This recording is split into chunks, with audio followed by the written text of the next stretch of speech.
Isang mabiyaya at masaganang araw po sa atin lahat. Welcome back po dito sa ating YouTube channel, Tagapanood TV.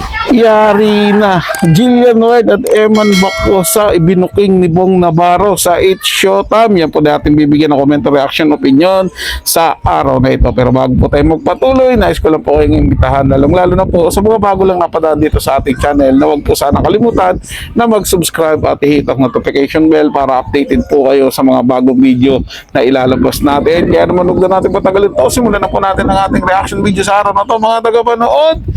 Let's do this! Bong Navarro ay binuking si Eman at Jillian sa It's Showtime.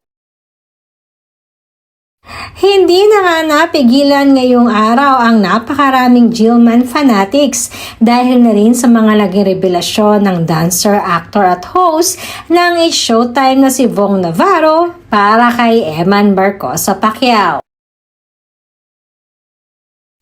Kanina nga ay naging guest si Eman sa It's Showtime at naimbitahan si Eman sa larong Laro-Laro Pi.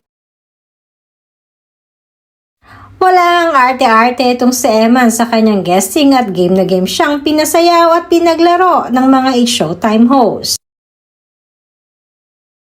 Kaya naman pagkatapos ng naging laro ni Eman, ay binigyan naman ng chance ang mga Showtime host na ma-interview saglit ang anak ng pambansang kamao. At dahil nga kauna-unahang pagsabak ito ni Eman sa isang teleserye, kaya naman na curious ang nagtanong ang mga Showtime host. Isa na nga dyan si Bong Navarro, na kinumusta kung nahirapan ba si Eman sa kanyang unang sabak sa teleserye. Kasunod naman ito ay pinabati rin si Eman sa madlang people. Sabay biro at tukso ni Bong na baka di umano may nanonood kay Eman kaya batiin na raw di umano nito. Halata namang nabigla at hiya si Eman sa sinabi ni Bong.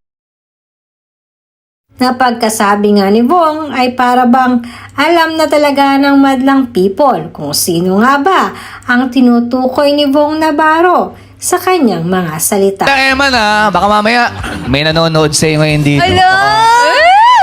Batiin mo naman, may nanonood sa'yo. May gusto ka ba?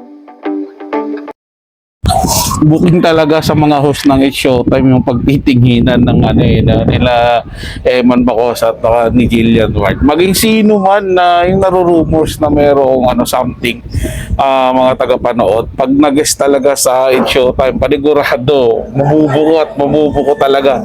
Palalampasin talaga nila yung issue na yon. So, salute sa iyo, Idol Bong Navarro, dahil nadali mo si Eman Bacosa Pacquiao.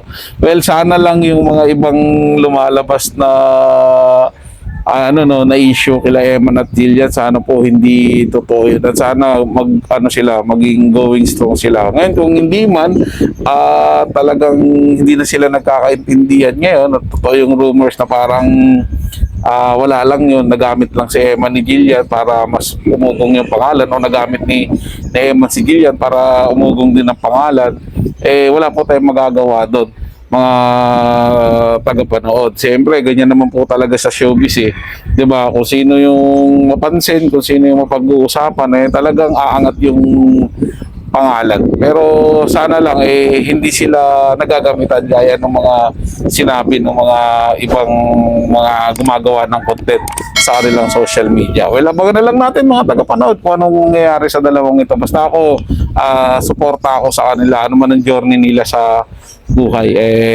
ipagdadasal ko rin na sana ay maging matagumpay po sila, mga tagapanood. Sila po mga tagapanood, ito ay comment at opinion lamang, wala pong personalan. Paalam po at mabuhay po kayong lahat. Maraming salamat po sa inyong panonood.